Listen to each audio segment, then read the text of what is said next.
Hello, this is Andrea with OurDayDream, and today I have a special guest, and his name is Indra Rinzler. He is an astrologer. He uses Vedic astrology, the Enneagram of personality, the Yugas, the will of totality, and the four doorways of living consciousness to help people live beyond their conditioned stories and live more in the moment. He does private life reading, healing sessions. He also does exhibits and healing shows. He does talks and readings at metaphysical bookstores. He offers programs at New Age churches and yoga centers.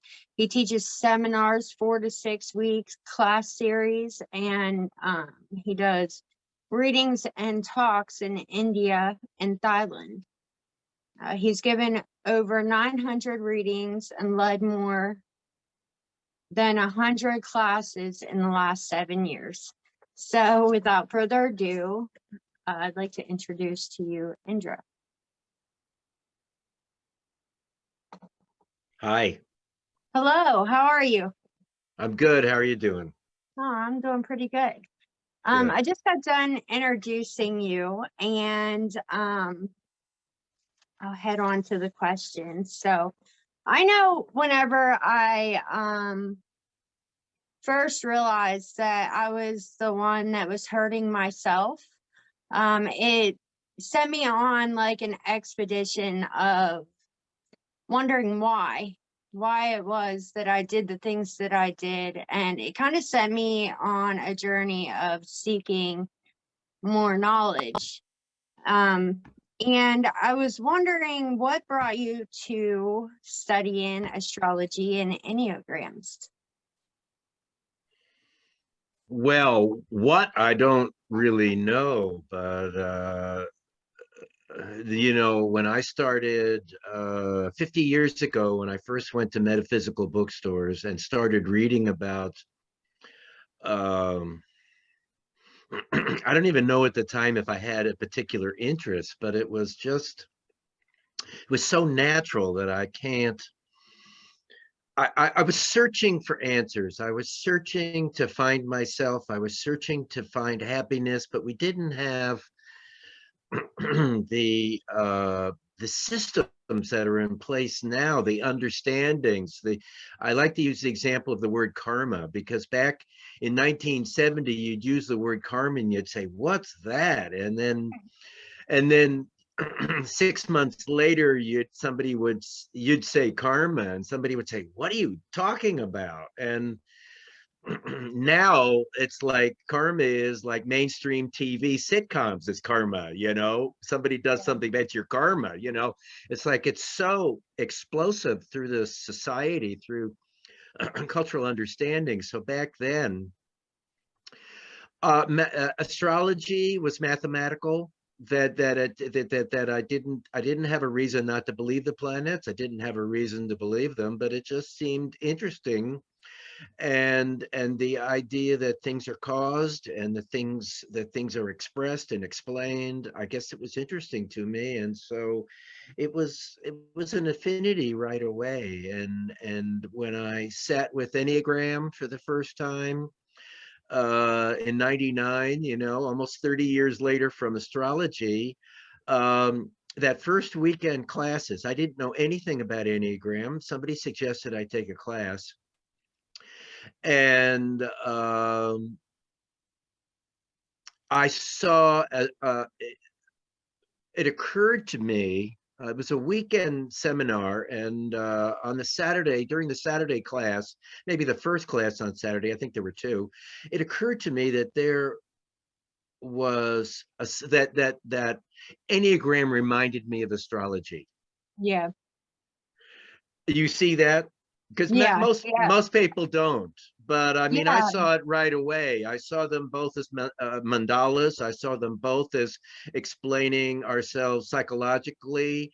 I saw them both being mystical. I saw them both being ancient roots, even though the Enneagram personality isn't so old. It's based on old ideas that things affect other things, and that we have personalities, and it's part of the searching for ourselves. And so I immediately got the idea that I wanted to know how the two work together. And I was lucky enough to find a man who explained a system to me. It's the only system I've ever seen that how, and the 20 years since then, how that I've worked with, how you can see Enneagram and astrological combinations. That there are, it's not a simple one-to-one, but it's a system that basically, without going into too much detail, is that we have the three inner planets. We have Mercury, that's associated with the mind, and that's a marker for 5, 6, and 7s in the Enneagram world, the mental fear types. Oh, that's the cool. the Mars is associated with anger, and that's the 8, 9, and 1s who are focused on anger. And Venus is the 2, 3s, and 4s, the image types. It's about comparisons, it's about judgments, the envy of the 4, the I'm not good enough of the 2, I'm not worthy of the 2, and the 3. These are all Venus concerns. And so that's the beginning of how they work together. It isn't simply Mars, Mercury, and Venus. It's just that generally, whichever one of those is triggered, that's probably the triad that you're in. And then each of the Enneagram points, each of the 9 Enneagram points have different markers that they're associated with. Yeah, and then even whenever you go like, because whenever I start out my journey, I start out with numerology. Okay. So yeah, so then I kind of like wanted to further my numerology by going to Kepler for astrology for a little bit. But I was in a Mercury retrograde and I was not retaining any information. I I wasn't able, like my brain wasn't working properly. To uh even even as far as like looking at the gray, because I feel like astrology a lot of times is like looking past everything that you've ever known into like a different realm, kind of like the gray, and it was hard for me to like retain that information knowledge. But everything that I had like was learning about, I was like, wow, like all this stuff kind of like comes together and it's all saying basically the same thing. Yes. And that's one of those, I call them squinty-eyed realities, when we kind of get out of the tension of of today, and that I got to eat, and where's my food going to be, and my house needs cleaning, and the kids are a problem, and my maid is a problem. When we get into the squintier realities, and we get out of then we realize that everything is connected, that at some Yeah. point, as we get high enough, that everything is connected. I remember we have out in California, we've had these tree beetle infestations where the trees get weakened, and you get whole forests that might be 80 or 90% destroyed because of the beetles, because they get drought, the trees get weakened in the drought, and then the beetles come along and destroy them. But you can read about that the trees will speak to each other through their roots, Oh wow. and that this can go for miles, and that they may say, hey, the beetles are coming, and you need to get your sap up or get your sap down, or whatever it is, that they can actually speak to each other, and then they can give an antidote for what the one tree is feeling. It can tell the other trees. And so when you again, when you get a little squinty eyed, and you think about your reality in terms of these kinds of manifestations happening without our control, without our knowledge. It doesn't need any human support for it to happen. It just happens. It's already Right, been evolved, maybe millions of years ago.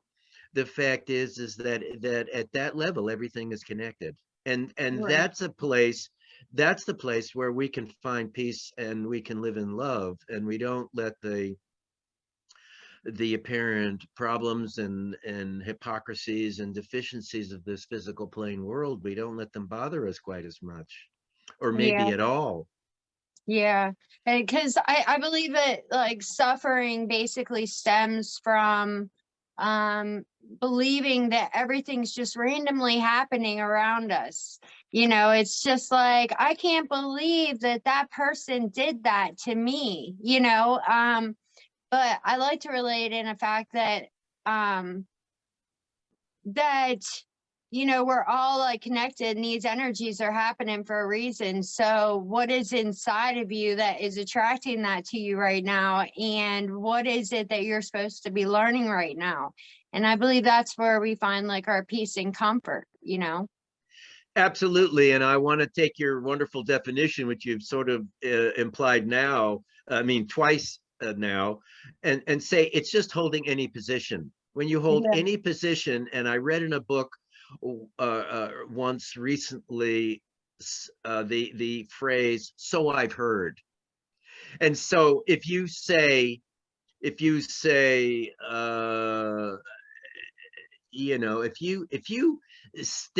a stand from processed foods are bad, so you're holding a position, and while the position may be that everybody, mostly everybody agrees with you except for the people who are producing, manufacturing, and even they may, it's the workers in a cigarette company may not be smokers. Yeah. So the people who produce processed foods may not be eating them, but the point is that if you take it from processed foods are bad to you take it to I've heard processed foods are bad, all of a sudden you're not holding a position, and Yeah. in that position holding there's a stiffness. It's like the bridge in the wind, that if the wind is so great and the bridge is stiff, then the bridge is going to collapse. But if the Yeah, bridge I can love that. can move a little bit in the wind, then it doesn't collapse. It can flow with the wind. And so when you hold any position, the chances are is that you're not in the present moment, that you're holding a position, even if it's righteous, and even if it's universally correct. The sun will come up. It's better to Yeah. say, I think the sun will probably come up, because then you're not rigid, and in that rigidity then you don't create suffering for yourself. Right. My famous slogan is cut the chain from the universe. Stop Yes, taking things so offensively. Cut the chain. yes, Yeah. absolutely. That it's not that we don't believe it, it's just that we don't hold it. That I've learned to develop the position of believing and disbelieving everything. Yeah. Is Oh, it true? Is it true? Yes, it's possibly true. Is it possibly not true? Yes, it's possibly not true. That yes, so you think, well, how do you make a decision in your life? Well, I don't make any decisions in my life. I just feel what's the right thing for me to do. It may not be the right thing, it may not be the best thing, but it may be the right thing. And so it's a process. Decision making is more feeling the gut. It's not a place that I do in my head, because the head is it's got stories going on. It's I need to look good, and it better be right, and what will people think, and how will I dress, and yeah. and and all of that noise that brings us the suffering. That's the suffering. Yeah. It's all that noise. And so in the gut, it's like, this is what I feel. Is it the right one? I have no idea. But it's what I feel, and so I'm going to go with that. And in that, that's kind of a, so I've heard. And so it's you're engaged, but you're not committed. Right. I feel like there's like when you're being manipulated by the planets, and the planets are actually moving you, and I didn't read this anywhere, but I come up with this in my own mind of just thinking about the ego. And I just kind of wonder if it's the ego that actually follows the planets, but if you are connected with your soul in that sense of I don't actually know what the truth is. That's kind of breaking the chain from the planets to where you can move freely rather than being manipulated and moved. So let Do you me believe that? let me give you my take on this. Okay. Is that the planets are neutral. The planets are neither good nor bad, and the houses are neutral, and the signs are neutral. But what isn't neutral is when a excuse me, a fiery planet is in a watery sign. It creates a tension. And in astrology, which you studied, we have the dignities. And so you can have the dignity of exalted when it's in its favorite, when a planet is in its favorite sign, and you've got the dignity of debilitated when it's in its least favorite sign. But it's still neutral. But what happens is that we feel it as a negative energy. And you know about muscle testing? No. So muscle testing is this system that's about 50 years old, that if you put your hand, I'm putting my hand straight out, but if you put your hand straight out and and somebody else pushes down on it, if you have a good thought, then your hand is going to be strong and they can't push it down. But if I think about something negative, or if I'm holding a vitamin that isn't good for me, that I don't need, or if I'm holding a negative thought, or if I'm thinking about something that I did that I'm not happy, so when they that makes me not happy, so when they push the hand down, the hand goes like this. It's a bioenergetic reaction. There's a weakness that's created. And so the idea of the reality of a debilitated planet is neutral to us. The debilitated planet is an opportunity. I like to say it's a great enemy is Mars and Cancer. Well, why is it great enemy? Because Cancer is the river, and so Cancer says to Mars, hey Mars, sit down, watch me flow. And Mars says, you know, Cancer, I love you, Cancer, but I got things to do, so I'm not going to sit down. Okay. Yeah. And so we feel that pull in us. And so what happens is that we compensate in our behavior for these pulls that we feel from the planets that aren't happy. And then what happens is that we make up stories. And then because we feel deficient in those ways, then we live out those stories until we're ready to let go of them. And so it's nothing wrong with the planet. I mean, the fact is that Mars, might have had a hard week at the office and might say to Cancer, hey, I'd love to sit by you and take in some sun. It's not the time Yeah. of the year here for sun, but we had some 70-degree days, and I'm sure people went down to the river here in February. We have that kind of weather in California sometimes. Yeah. So they go down to the river. I don't know how much they're going into the river because it's cold, but they're sitting by the river. And so that Mars can take a day off and it can sit by the river and it can be really happy. And so we can achieve that. But it's the natural impulse of the planets when they're in signs and positions and combinations where they're not able to be fully themselves, to be fully happy, they get triggered. And when they get triggered, then we say that the planet is bad, but the planet is neutral. The planet doesn't care. Mars doesn't care that it's in Cancer or that it's in its own sign, that it's in Aries, where it says, it acts in a wahoo way, let's go get them, but it isn't necessarily, it doesn't really care. It's only the human mind that thinks that, puts this anthropomorphism on Mars to say, oh, well, it's not happy. We call it not happy in Cancer, but Mars doesn't really care. It's not it's who we are, and who we are, Mars and Cancer, who we are is that we can be sensitive when we're being active. That when we Right. go to, so planets have high sides and low sides. The high side is for Mars and Cancer is that I'm sensitive and I'm Yeah. doing, but I'm also sensitive when I'm doing. And the low side is that flowiness takes me out of my rhythm and I can't do anything. And then I yell at people, and then I get Yeah. angry, and you know, I blame the world that I can't achieve what I want to achieve because my Mars in Cancer. Yeah. Damn I think, Mars, damn Cancer. yeah, I think that a big thing in the world that would save suicide is people's awareness of Pluto and Chiron. And that rebirth process, and understanding that like you're just about ready to be rebirthed, but people give up before they get there. Well, it may be that, you know, I mean, it may be that that's their next step. I had a friend a very spiritual friend who was done, you Yeah, know, and while we're still kind of shocked, it's now maybe 4 or 5 years, maybe we're still kind of shocked, but it's his right to make his choice. And so I don't, it could have been Pluto and Chiron. It could have been that it was his choice, and maybe a do-over is better, and maybe you've learned your lessons, and maybe it's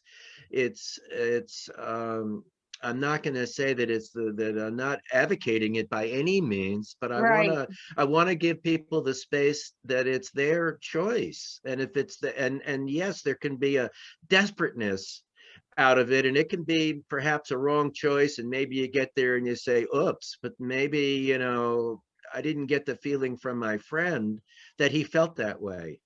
Yeah.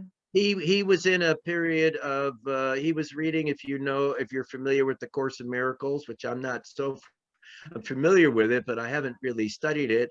But he was feeling a real connection with divinity. He was feeling a real connection with these teachings, and it was taking to him to a high place, to where he felt like his work was done, and he was ready to get on with something perhaps that he felt was more important and more timely. And I think we need to give people that space. I'm not saying, again, I'm not advocating suicide, but I am suggesting that that everything has a good and bad in it. That everything has a high side and a low side, and isn't the choice I would make, but this fellow, it seemed to be his next step. It was It was a just what little he wanted to planned do. out. Yeah. Yes, what he wanted to do, and he seemed to feel really secure in that, I suppose. Wow. Yeah, I kind of like to like tell people like if they're really going through a time period in their life where they're like everything's just falling apart, I'm like something good's like just about like something's about ready to break off of you, and there's a transition taking place. So just hold tight a little bit longer. Don't personalize it, but just hold tight, because like there's a new person being birthed out. And I feel like Pluto is a cause for that. And if people were like actually more aware of astrology, you know, that they would be able to understand these things a little bit better. But even in Kepler, whenever I was in Kepler college, the astrology college, Sure. there was so many therapists and counselors that just wanted to learn this in order to better help the people that they were helping. And I just thought that that was so awesome, that that's the evolution of where we're at right now. Yeah, beautiful. Yeah.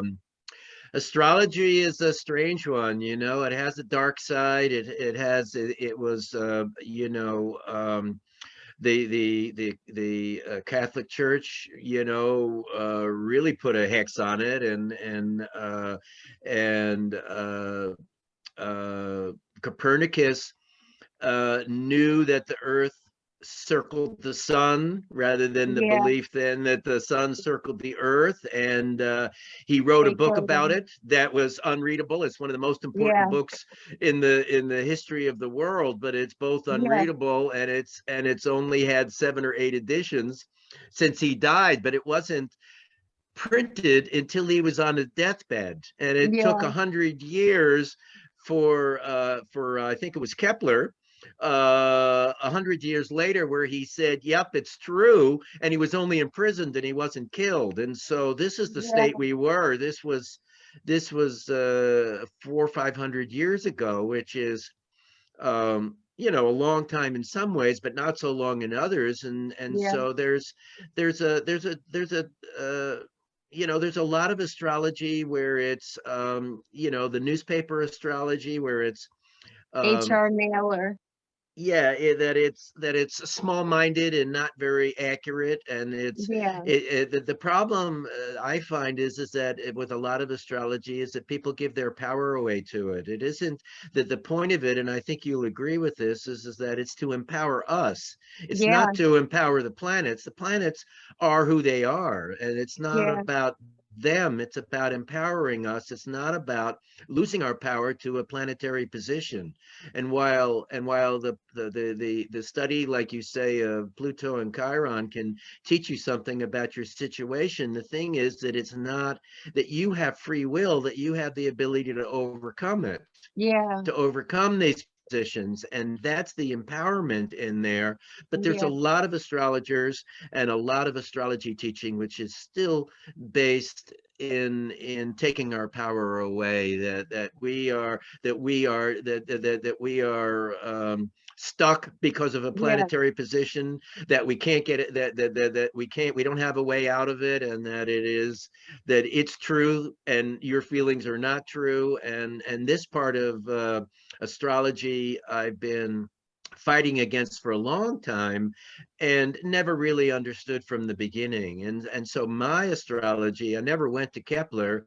I kind of wanted to stay out of the teachings of the yeah, schools because I didn't want to get boxed into any thinking. And what has happened is that I've developed my own system, and my own way of thinking about astrology and my own way of giving a reading that may have nothing to do with anything that a regular astrologer would consider important.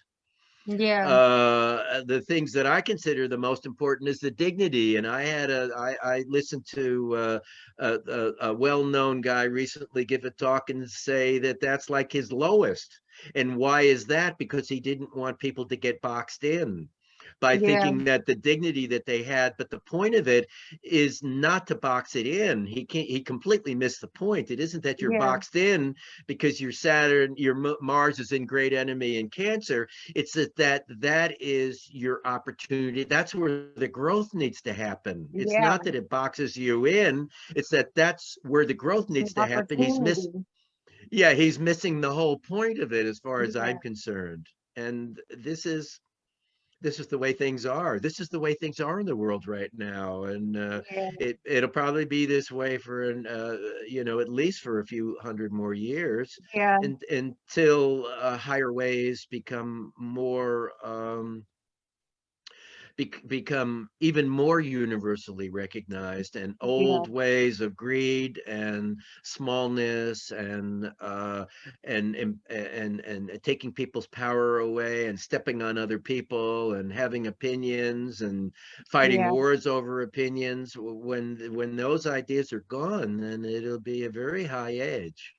Yeah, you have a lot of religions, and I don't believe in that, but they believe that Christ is coming home. But I believe that with all these things that have been happening regularly, that it's just kind of like a reboot for us, like kind of like a wake up call. Just trying to like awaken people, and I feel like people are being awoken on mass levels. It's as opposed to how many people are on the planet, it's actually very small. Well, I think it's bigger than you would think. The thing, Yeah, the thing is that I like to say is that I've been noticing it for 50 years. I mean, yeah, like we talk about these past few years as being traumatic, but you go back to 1968 when Martin Luther King was killed and Robert Kennedy was killed, and we had the political process going on, and the riots in Chicago in 67 and the summer riots in Yeah, 68 there's and always Vietnam. something. It was a Yeah, crazy year, and out of that came a lot of disillusionment. It's where I mean, the disillusionment started when JFK was killed. As far as I was concerned, I was a senior in high school, and it was at that point that you kind of said, you said, what's going on here? yeah, And so I've been seeing it go on for more than 50 years of people waking up. And yes, the last few years have been rather amazing, but I was a world traveler for 20 years until this COVID. I like to say that I only spent one winter in US since 98, except for the last COVID winters, yeah, which have been fine too. But the point is that when I spent many winters, well, I spent all those winters sometime in India, but the last 8 years, 10 years is more and more time in India, and I see more and more young people coming from all over the world. That when I first went there in '99, we didn't have, it's more some European countries in the U.S. It's the people we saw in India, but now it's like South America, it's all over Asia. I met Chinese people in India and Japanese seekers and South African people, and other parts of Africa and yeah, Eastern Europe, Russia. A lot of people from Russia come to India and as seekers, yeah, from my point of view, it's happening all over the world. I mean, you could talk to any of these people and you say to them, do you have a yoga center within 10 miles of you? And the chances are that most of them will say yes, and maybe more than one. yeah, yeah. And I feel like, and it's really awesome too, like, because the people that are actually dealing with like drug addiction and stuff, and in the rehabs and stuff, they're teaching like more of this stuff Oh than yeah. anything, because they're just trying to like waken them, spiritually awaken them so that they're able to like look outside of what it was that brought them in there in the first place. Yeah, the 12-step program has a tremendous spirituality to it. And Yeah, even the sports guys, they talk about being in the moment and meditating before and doing yoga for flexibility. I mean, it's actors and actresses, Hollywood, and yeah, it's everywhere. I mean, yeah, it's mainstream, it's everywhere. It's and it's growing, and yeah, it's in the young people. And so to them, things that I might have that decades ago might have been like this karma yeah. idea, like Pseudoscience. I'm sure in high school classes somebody is saying, damn my karma. I mean, it's everywhere. Yeah. Yeah, I was in college for astronomy, and they were it made me so mad because I was in college, I was taking astronomy class, and I was actually in astrology at the same time. And so I was learning about the same scientists on both spectrums, Right, yeah. and astronomy in college was like astrology is a pseudoscience, but they literally had just broken off from one another like 240 years ago. So astronomy was birthed from astrology, but astronomy is like, oh no, astrology is definitely a pseudoscience. It's make believe. And I was like, what? And how is that a thing? So astrology, I consider astrology the first science, Yeah, it is. because I consider the first concept was time. And how did they get time? It was by looking at these, Yeah, light to dark, that we'll call that a day, yeah, full moon to new moon to full moon, we'll call that a month, yeah, cold to hot to cold, we'll call that a year. So astrology was the first science. Yeah, it was. Let's see what else I got here. So how has digging deeper into your spiritual journey given you more love for yourself and more self-worth? Wow, that's a big question. How is digging into my spirituality giving me more love? Well, a spirituality is love, love appears as you get rid of your stories. Love naturally appears. Spirituality, the love is the highest frequency. Miracles happen in love, and so it gives me love by getting out of the way anything that's blocking love. Yeah. I mean, it's all, the love is already there, but the blocks are there, and so we don't experience it. But when we get rid of the blocks, then love just naturally appears. Yeah, I agree. I believe that too. Um, I'm interested to see what you got on that list here. the will of totality. I've never heard of that. So I'm not surprised. It's something that appeared to me. It's something that I share with people. It's something that appeared to me. It's an incredibly deep teaching, and it's about the empty houses. I have, again, my attitudes towards astrology are a bit different than other people.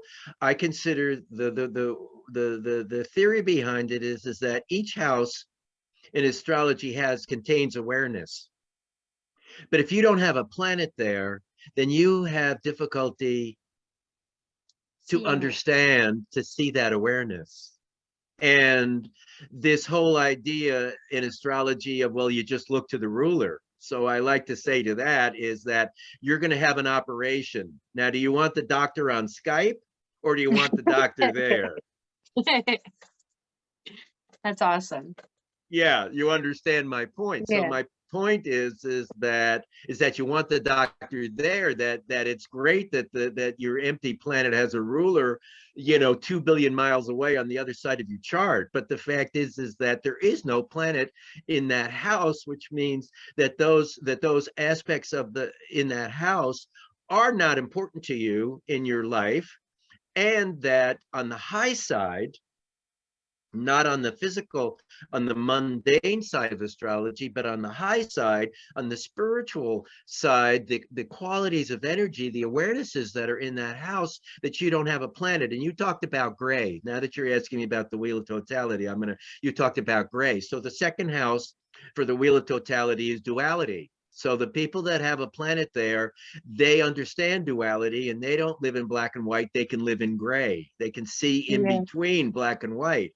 But if you don't have a planet in the second house, then you tend to live in black and white. Well, what does that look like? Well, it means is that living in gray means that you can love somebody but not like what they do, that you can be Yeah. tired but not sleepy tired, that you can be hungry but not meal hungry, and so you can live in shades of gray. Black and white means is that you only see that the light is either on or off, that it doesn't have a dimmer switch, that it's either on or off, that you I used the example, a young client one time told me, a 22-year-old lady, I'm never going to have another relationship. I said, you're 22 years old, dear.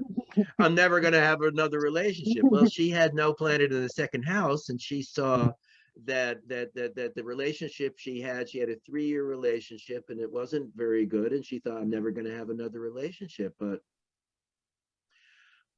I didn't see it that way, and I can't say what happened. This was already maybe 6-7 years ago, but I can't say what happened. But she didn't have a planet in the second house, and so the wheel of totality, it gives us our blind spots, and I find that our blind spots are places of ignorance. There's ignorance built into the system.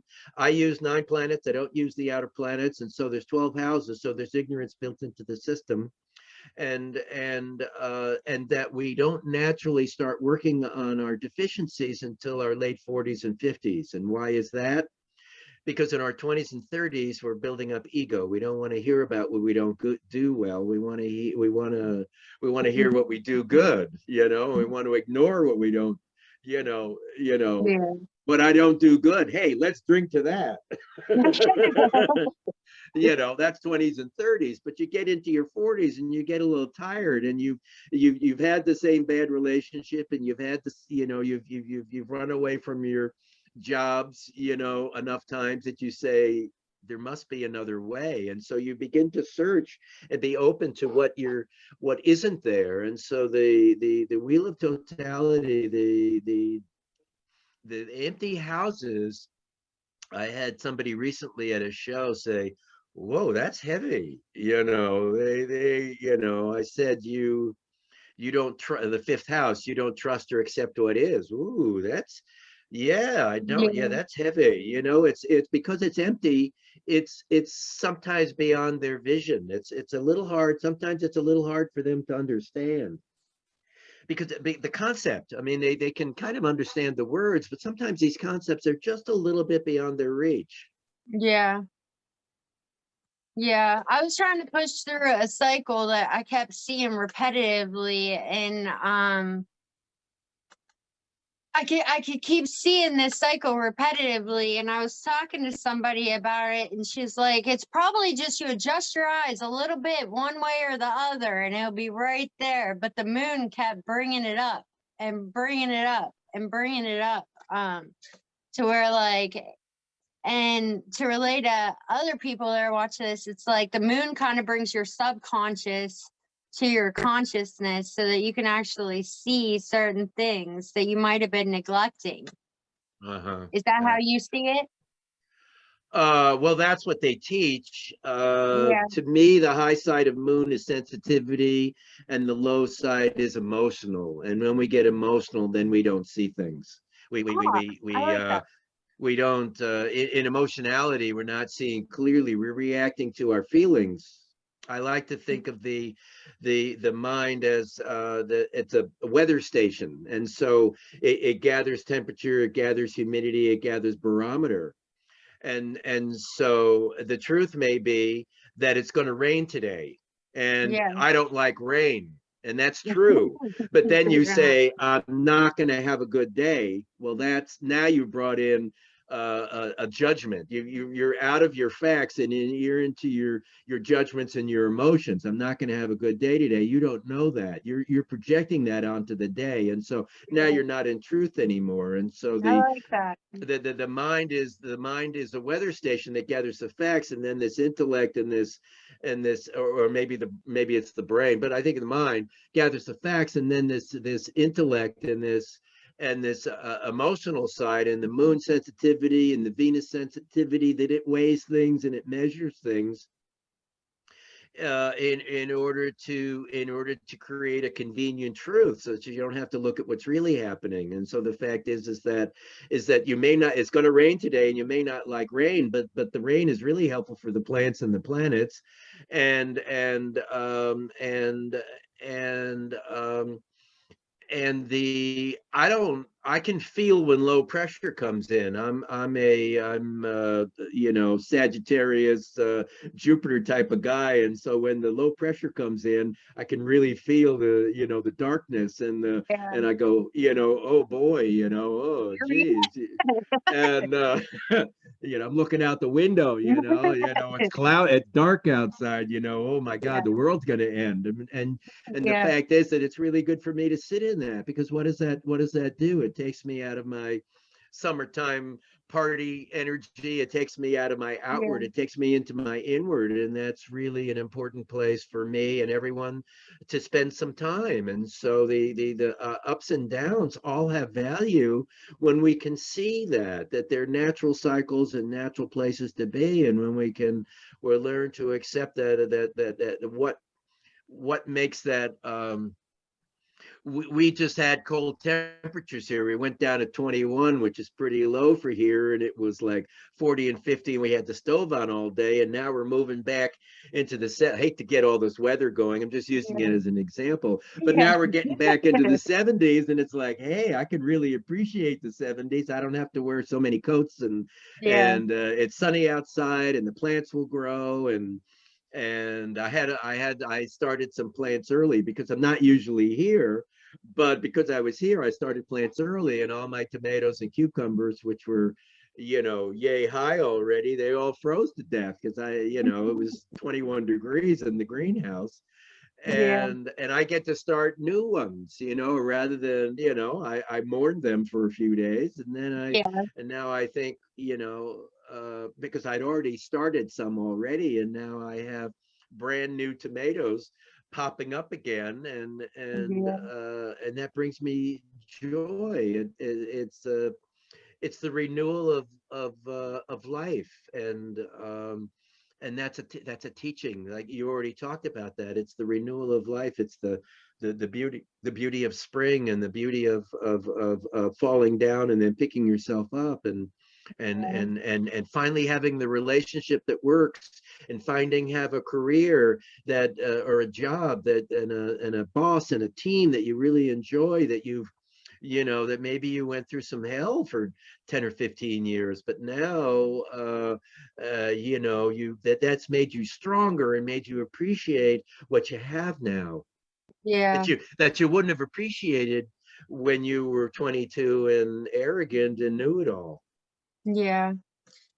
Um, I know, like, in astrology or numerology, it's around 33 years old, you go through like a maturity, and then it also pops up kind of in astrology too. So like there's like, and then I kind of wonder if like that's what people call like the midlife crisis, where people are like, oh, you're totally in midlife crisis right now because there's like this massive change.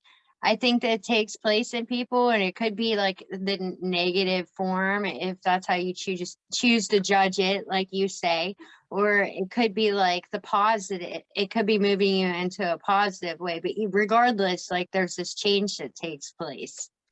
Yeah, I totally agree with that. I have a whole series of things,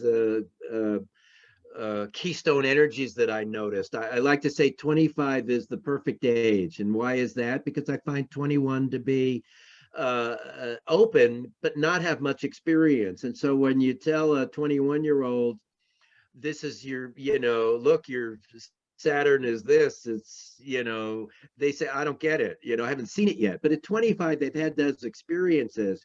But by 28, they're already a little rigid. And so the 25, if you tell a 25-year-old something, they can make that change right away. But by 28, they're already a little rigid. And by 32, they're even more rigid. And I consider 35 to be the height of arrogance. And Yeah. it's nothing against 35, but what is arrogance? Arrogance is that I know better than other people. And by after 35, you begin to think, well, maybe I don't know everything, and you start to Yeah. listen a little bit better. And then so I worked with this for a few years, and then I ran into something called the maturity of the planets, and it had cycles, planetary cycles that related to all of my points. Almost all of them had a planetary period, and they said that the last one was 48, which was, I believe, was three cycles of North Node and South Node. We call them Rahu and Ketu in Vedic astrology. But there are three cycles of North Node and South Node. That's at 48, and that's my 50 when you can begin to look at your deficiencies. And I had they went down all my ages, and they had planetary periods. 36 is three times Jupiter is a 12-year cycle, and so three times that Jupiter cycle is 36 years old, and that's that. Then you've expanded enough to be able to let go of some of our arrogance. We need let me I mentioned this recently, and I had thought, I want to say the high side is we need a little bit of arrogance. Yeah. Why? Because otherwise we don't stay in our body. That we need a little bit of orneriness. We need a little bit of stiffness in our spine, because it gives us it gives us a sense of individuality. It gives us a sense of ourselves, and so everything has a high and a low side, and so we need a little bit of arrogance, but we don't want to be controlled by it and look down it to other Yeah. people. Yeah. Um, I'm an air sign, so it's like all about like, I'm just like wishing that there was like a chain tied to my ankle to where I could be grounded sometimes. Uh-huh. I And just that feel like I'm and a little levitating bit all of and a little bit of arrogance, a little stiffening of your spine, a little bit of, hey, don't step on my toes, the time. Yeah. will give that to you, a little bit of that, Yeah, because I really do. I do have so much humility to where oftentimes, yeah, that makes a lot of sense, actually. Thank you for that. Yeah, you're very welcome. That's awesome. So tell us about your readings. So what I came up with is I call them a life reading, and I take 3 hours. I take you through the Enneagram. I take you through your course. That's your core triggers. That the Enneagram is a comes from Greek. It means nine-sided figure. That there are nine personality stories, and that you have one of those nine at your core. And by understanding what your core story is, it is it helps you to release your to understand your core triggers and then release them. It come on the high side. You still have your personality, but you can let go of your compulsions and your obsessions with that personality story. And these personality stories, I believe that anything that has personality, including animals, including cities, including countries, um, will have an Enneagram. And and the low side is their core triggers, and the high side is a skill that we can bring to the world. And the low side of these core triggers, of the low side of these personality stories, I believe is the 2,000 to 5,000 years of the Judeo-Christian tradition. It's all of the conditioning that has been passed down from generation to generation. We've gotten stickier and stickier with all of the rules and all of the expectations and all of the good girls don't and good boys don't and you shouldn'ts.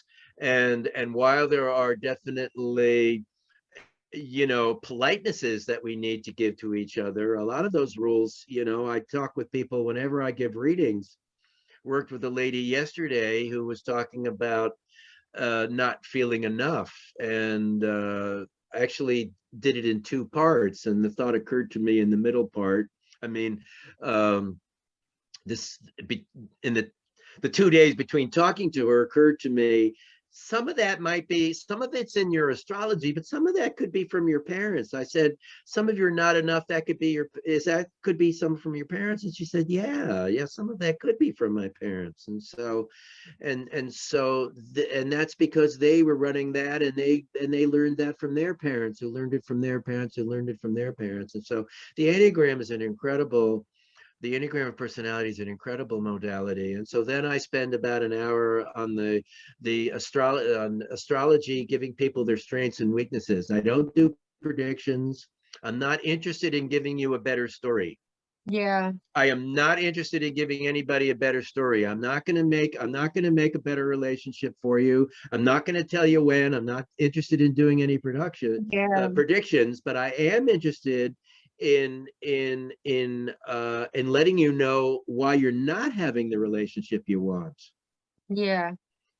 And in that, when you heal that, when you become aware of that, and then the relationship that you want will come. And so the better story to me is no story. And so I'm not in the reading, I'm not projecting that you'll get a better job. I'm not saying you'll have a better relationship. You probably will be happier when you do the work, but it's not even about that. It's about giving you the knowledge in order to help you to overcome the challenges and the obsessions and compulsions. What are you holding in order to be able to then release it and let it go? And so the third part then is the wheel of totality, where I give people their blind spots or places of deficiency, the places where they're not aware of what's going on. And as I say, it's only into midlife that we can begin to work on these and understand these, because some of these are not clear to that these are not clear to us perhaps until a certain age. They can be maybe intellectually a little bit clear, but it's not really something you're working on in your 20s. But it's still a value for people. And so what I'm doing is I'm placing you in this physical plane life by using three different modalities that have different perspectives, but very often give you the same truth, that Yeah. if you're insecure in yourself, it's going to come out in your Enneagram, it's going to come out in your astrology, and it's going to come out in the wheel of totality. And then um so then at the end, I like to say, people say, this is great information, Indra, but now what do I do with it?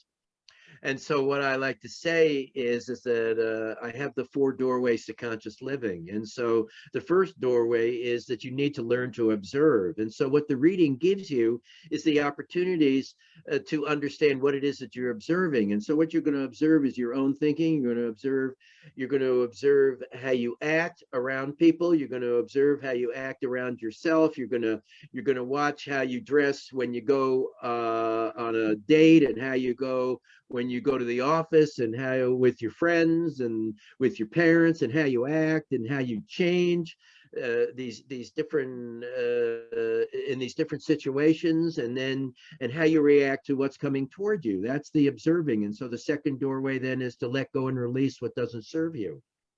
And so I like to give this quote: letting go involves being aware of a feeling, letting it come up, staying with it, and letting it run its course without wanting to make it different or do anything about it.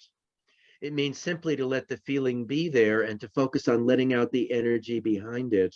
When letting go, ignore all thoughts. And this is from a book called Letting Go by a very enlightened man named David Hawkins.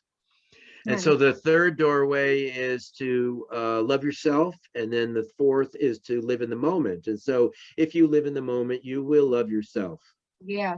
There is no other way. So how do I love myself? You let go and release what doesn't serve you. And when you have gone enough, then you will love yourself. And so how do I know what to let go and release? Well, you learn to observe. You need to get out of the movie of your life into the audience to become the witness of your own life, to get a perspective on what you're doing and what you're thinking and how you're acting and how you change based on who you're interacting with, and the compulsions that come up. Yeah. That's awesome. Um, so you had written in, what would that be, a synopsis, but that you were writing a book, Who's in Charge. Did you publish that yet?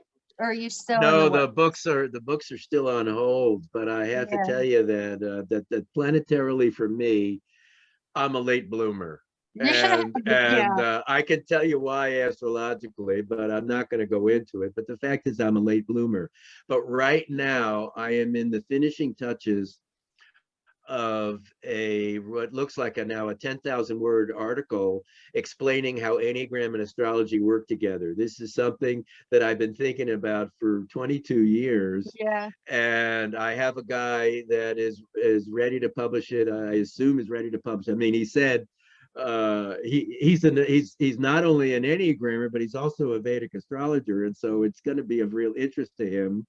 And I published an article 10 years ago setting up as a part one, setting this up. And now the time has come. And it was only Saturday that I finished the last of the of what the of the 9 Enneagram points. I did 9 days in a row. The last one happened to be 7, the Enneagram 7. And so I finished how the Enneagram and astrology works together. And now I'm finishing a few other parts of the article, but I would imagine I'm going to have it done and all ready with all the footnotes and all the figures in a week or two. So that's really exciting. So I have Yeah. not so I have not gotten, but the books are getting closer. So there's a book called Who's in Charge. It's kind of interesting. This phrase came from, I had a client, and I can't remember exactly what it was, but I had a client who had a female client about 30 who had I believe I think she had a weak sun and a strong moon or something, or maybe it was the reverse. It doesn't matter. But she wrote me, she was we were in India, and she was in a class in India. And after the reading I gave her, within a week, she wrote me and she said that the subject that I want to study, I just found out that my all-time teacher of this subject is about to give a class, or a long class, like a month class or something, that's going to start in a week. But I'm in my month-long yoga teacher training class, and I'm feeling like I want to go do that, but I don't know what to do. And so I wrote to her something like, your sun is this and your moon is that. Who's in charge? Oh, Which is it yeah. that you want to do? So she went to take her passion was that she wanted to leave, and she was able to come back and finish. I think she was able to come back and finish yoga training when she wanted to do that, because those are sort of ongoing.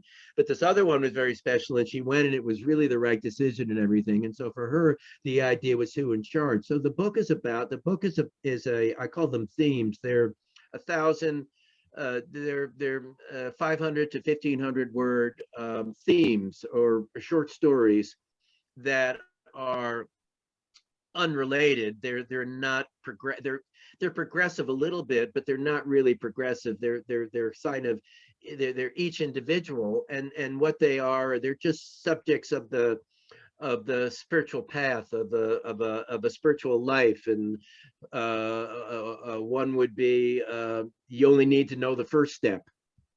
Yeah. You don't need to know the last step. You only need to know the first step. And one might be synchronicity. What is a theme about synchronicity, and one about artistry, and what about mastery, and overcoming your mastery was about Michael Jackson. I was all of a sudden enthralled with, was it Billie Jean, in the Yeah. dancing, Yeah. and the Motown where he did the dance. What was with the toes? The Yeah. moonwalk. The He moonwalk. moved Yeah. the moonwalk, which had been done in the 1930s, but nobody was really aware of it, and that he got called the next day after he did that by Fred Astaire, saying, you're the man. Fred Astaire, who was his hero, calls him and says, you're the man. And so it's about mastery, and it's about, you're not going to be Michael Jackson, but you're going to, you're working on mastery in your own way of your Yeah. own life. And so those were the themes. And the themes in a book like that I might have 40 or 50 of them. Yeah, that's awesome. I like that a lot. So how do we get a hold of you to book a session on your website, or? No, you do it with me on my email. I don't do calendars, because the reading starts when you write me. Right. You understand what I'm Yeah. saying? Is that the way that you present yourself, and I don't, that you're doubting of whether I should do the reading, or how you present yourself and how it unfolds, and how we go, I heard about you, what do you do? Well, here's the readings I want, and how you answer, and we back and forth. The reading has already started. You're already giving me information. You're already radiating yourself to me, and I might already have an idea about your Enneagram type from the way what you say and what you don't say. And there are people that say, I want a life reading. I'm available Tuesday through Wednesday. And I write back and say, Tuesday and Wednesday at 10 o'clock Pacific time.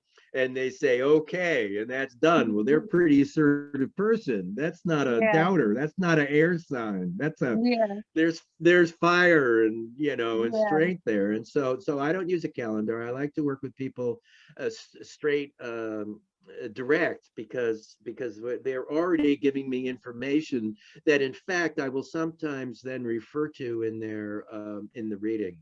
yeah, that makes sense. Yeah, you'll have to give me your email address then so that I can put it in the description down below and also share it out then. And I'll also share out your website, which is really impressive. Oh, well, thank you. I appreciate you saying that. The email, I can just tell you, Indra Rinzler. It's the same as the website at gmail.com. It's pretty simple. Okay. All right. Well, Yeah. And I like to make an offer to a free offer to everybody is that's listening, that's interested, is that I'll send you your Vedic astrology chart for free.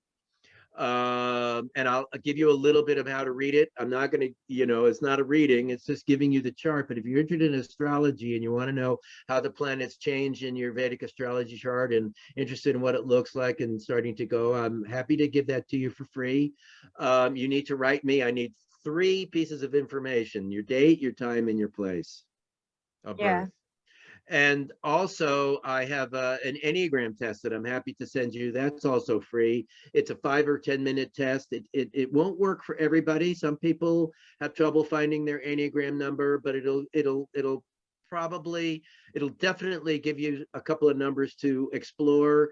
And for many people, it will give them their number. That's 5 or 10 minutes. And so if you're interested in that, you just write me for that too. If you want to reach out, and ask a question or anything, I'm very reachable. If you write me, it's fun to sometimes to know where you're from. So Yeah. just a fun fact, but that's open to everybody that's interested. That's so awesome.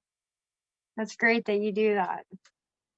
Well, thank you very much for your time and your knowledge. And it's very apparent that you are a beautiful soul, that you definitely did soul work. And it definitely shows in your personality. And I appreciate this.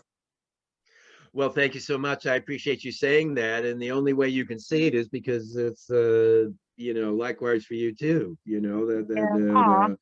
The people that don't do the work, they don't see me as I think I am. So, and that's okay. That the reality, as you come to peace with that, is that it's not about what other people think. Yeah. It's me with divinity, with the pureness of the highest vibrations of life. That's the most important thing. So I thank you for having me on and for your interest and our connection. Yeah. Thank you too. You have a great day. Bye. Bye.